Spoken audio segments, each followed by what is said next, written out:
Então, gente, que eu falar neste 12 de abril de 2022, terça-feira, oremos pela paz no mundo,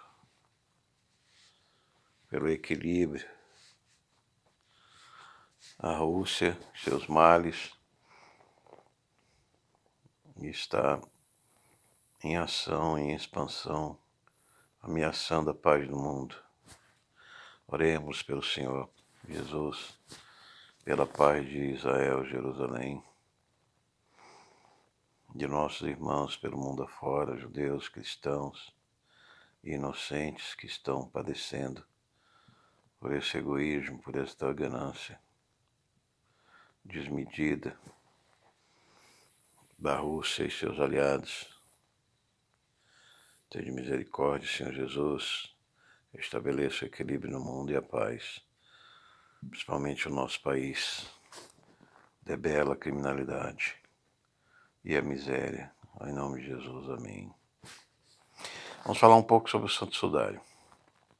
Aquele linho que fizemos uma série, ele é o Evangelho vivo de Jesus e gráfico da paixão, morte e um testemunho vivo do Evangelho, da autenticidade do Evangelho, que houve um homem que sofreu as feridas relatadas, escrituradas pelo Evangelho.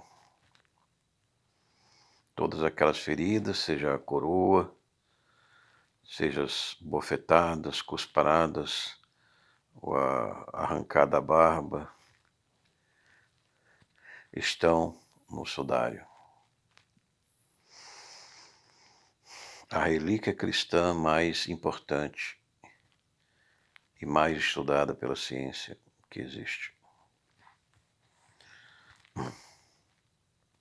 Recentemente, um pastor muito importante da igreja, Ministério Adventista, que é muito chegado aos judeus, né, o judaísmo, com a lei, com o mando da lei, o jugo da lei. Rodrigo Silva, um arqueólogo, falou que o sudário era uma falsificação do século XIII, que foi comprovado. Mentira, não foi comprovado, pelo contrário, foi comprovado a fraude desse teste carbono 14, e não sou eu que digo, são as dezenas de disciplinas de cientistas que comprovaram, os pólens da Judéia que comprovaram, os cientistas comprovaram as marcas do Evangelho em Cristo Jesus, o sangue, a ressurreição, porque as manchas de sangue não foram borradas quando se tirou o corpo. Então, um alerta aos irmãos de todas as denominações. Este testemunho do Dr. Rodrigo Silva é falso, é ignorante, ele ignora completamente a verdade do sudário.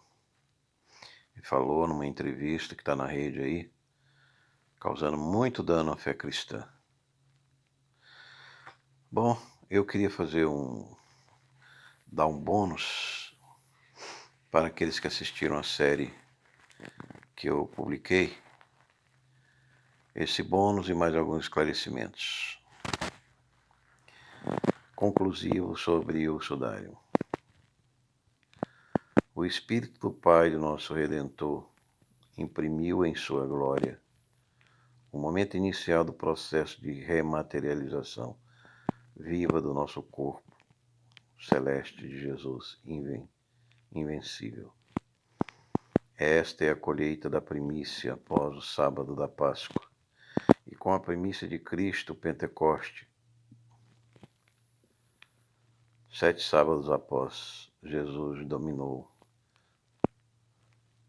e venceu todas as nossas dúvidas e angústias do pecado e da morte e nos deu esperança com alegria que nunca se acabará.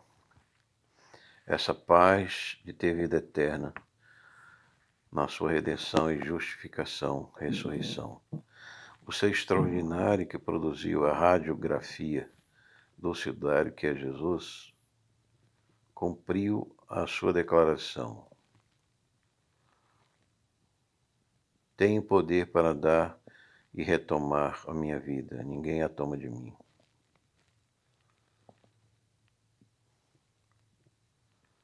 Eu a dou espontaneamente. Então Jesus mostra que Ele deu a vida espontaneamente por nós para a redenção no seu sangue e a tomou, conforme as Escrituras, no terceiro dia, sem corrupção nenhuma, pois o sudário não tem nenhuma gota de corrupção cadavérica. Não sejamos, portanto, como Tomé, não duvidemos, ouçamos a Jesus. Bem-aventurado, que disse, bem-aventurado aquele que não viu, mas creu, que recebe a graça de Deus, no caso do sudário, que não tocou, mas creu no que viu. Vamos rever aqui, vamos fazer uma revisão da cronologia do sudário, né? No ano 0, Jesus nasceu, essa figura que irá ser radioimpressa. A falar em radioimpressa ou sudário, próxima oportunidade, falta duas informações. Uma do especialista do Vaticano, que descobriu que no sudário tem inscrição Jesus Nazareno em grafia do século I, pois a mortalha seria entregue depois de um ano à família do condenado. Assim é o prazo do processo legal romano de crucificação na época. E a outra de um advogado de 20 anos, um outro livro. Esse primeiro, essa especialista do Vaticano, não tem português, só em italiano. E o segundo, que é um livro de um advogado que tem 20 anos de estudo do sudário, que ele tem a teoria, a tese radioativa, é raio gama. A radiação gerou raio gamas, que é como o raio do aparelho de raio-x, é uma radiação fraca, mas ela chamuscou as fibras externas do fio de linho do sudário, produzindo uma imagem tridimensional, ou seja, proporcional à distância e à intensidade do corpo em relação a essas fibras. Então voltemos, depois desses dois livros eu quero fazer mais uma gravação sobre essas informações, são muito importantes para entendermos mais sobre essa maravilha do sudário de Jesus. Pois muito bem, 0, Jesus nasceu, que vai ser impresso o seu corpo de 33 anos. 33 depois de Cristo, Jesus morre, é colocado no sudário de José de Arimateia, um membro rico do Sinédrio, no seu sepulcro, em que ninguém esteve sepultado. E é por isso que o sudário não traz sujeira nenhuma de nenhum outro cadáver. 525 depois de Cristo, o sudário é visto, é levado, né? É encontrado sobre um portão da cidade de Edessa, hoje Urga, na Turquia. Ele é escondido pelo bispo do rei Manu, que sucedeu a Abigar, que tinha recebido anteriormente o sudário de algum discípulo de Jesus. Então o bispo Eulálio encontra em 525 o sudário escondido do pagão apóstata Manu, em Edessa. 527 depois de Cristo, ele é por Justiniano I de Bizâncio, que é a Constantinopla, faz uma capela para abrigar o sudário em Edessa. 1944, Romano Lecupeno retoma do emir que tinha invadido Edessa o mandilon. Mandilon é uma palavra árabe, né, que quer dizer mortalha, né? Então, no início do século VII, ele tinha caído na mão dos muçulmanos. Isso aí está essa homilia do bispo, aliás, essa homilia do bispo que recebeu o sudário, está no Vaticano, de Gregório. Papa, né?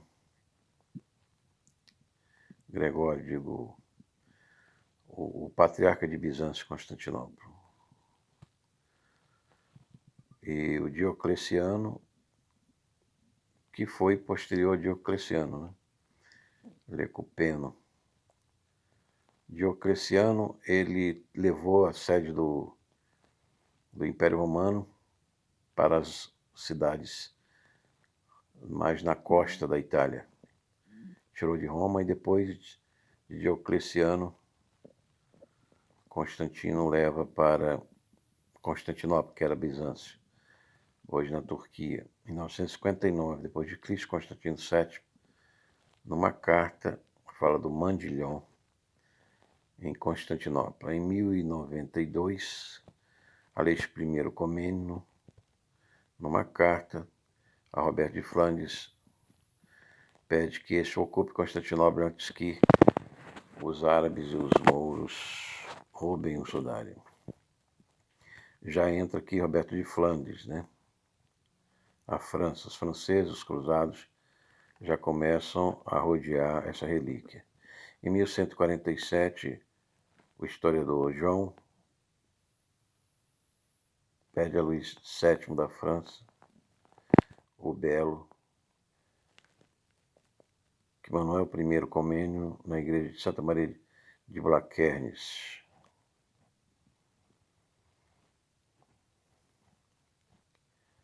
Que era a capela lá de Bizâncio que guardava o Santo Sudário. Luís XVII da França vê lá em 1147, 1157, Nicolas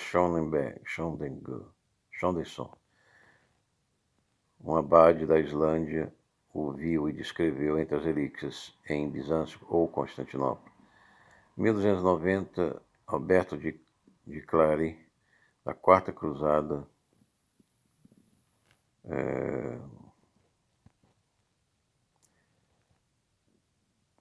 diz que em Blancherne, essa capela, se apresentava, se expunha cruzado numa figura de pé, onde se viu o Senhor, 1290, Alberto de Clary, da Quarta Cruzada. Então, os quatro cruzados se envolveram com esta relíquia do Santo Sudário. Em 1247 a 1356, houve o saque em 1204 em Constantinopla, e em 1356 na França,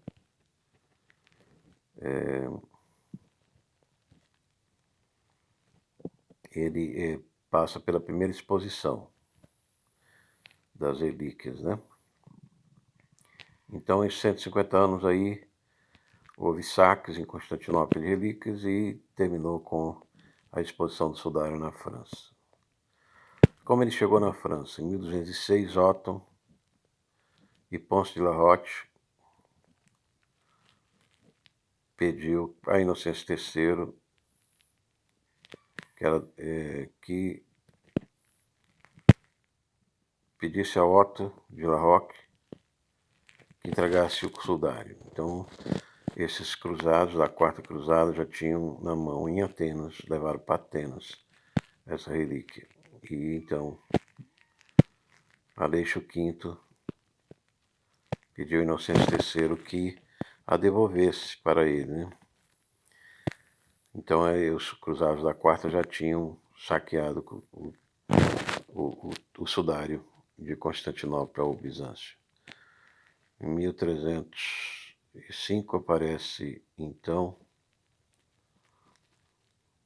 a bisneta de Otto de la Roche, viúva de Godofredo II de Charnay, Lirey. Lirey é um distrito perto de Troyes, na França. Em 1307, o processo Filipe IV Belo, Papa Clemente V, houve uma disputa desse rei francês contra os templários. Então, os templários é uma ordem que vai ser extinta e eles tratam de assegurar a relíquia, enviando provavelmente para Lirey, Troyes, na França, com Godofredo de Charnay. Então o sudário ficou na mão dos templários, da Quarta Cruzada, que o tiraram de Constantinopla para evitar que caísse nas mãos de muçulmanos, como aconteceu em Edessa. Em 1390, Clemente VII autoriza uma exposição do sudário. Em 1398, Godofredo II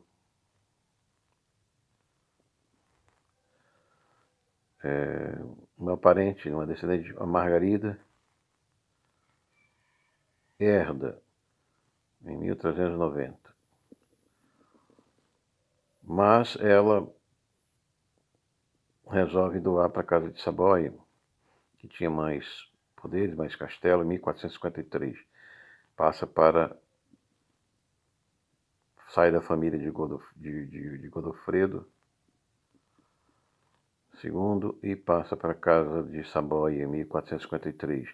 Em 1502, nessa época, 1459, cai Constantinopla na mão dos muçulmanos, como se previa os cristãos.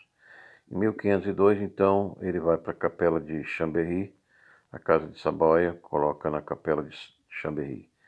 Em 1578, ele é transferido para Turim pela família Savoia. Emanuel Filiberto, é italiano, né? No seu casamento, é exposto em Turim. Em 1706, ele passa um tempo em Gênova devido ao cerco dos huguenotes, ameaça em Turim. Em 1868, Clotilde de Saboia troca o tafetá roxo que está no sudário de hoje. Em 1898, tem uma exposição em que Secondo Pia tira as primeiras fotos, e essa foto que nós mostramos, em que aparece o negativo, é positivo. Em 1931, José Pien faz outras fotos.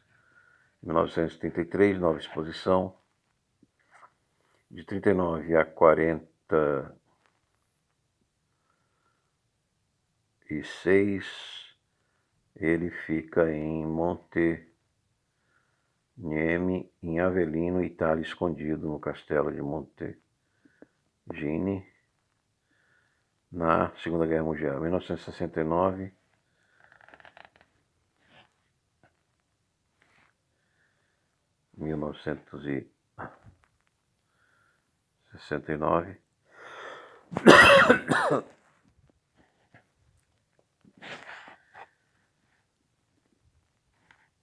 mais uma. Em 1973, ele é exposto na televisão. Em 69 é tirado fotos coloridas. Em 1978, é estudado 120 horas por cientistas do STURP, um grupo de norte-americanos. Em 1983, Humberto II Saboia, da Casa de Saboia, doa o sudário de Turim ao custódio do Papa. Em 2000, ao jubileu, uma nova exposição. E depois de 2000, a minha pesquisa parou até 2000, se houve outra exposição. Depois do ano de 2000, não sei. Então essa é uma revisão, né, em bônus sobre o sudário de Turim.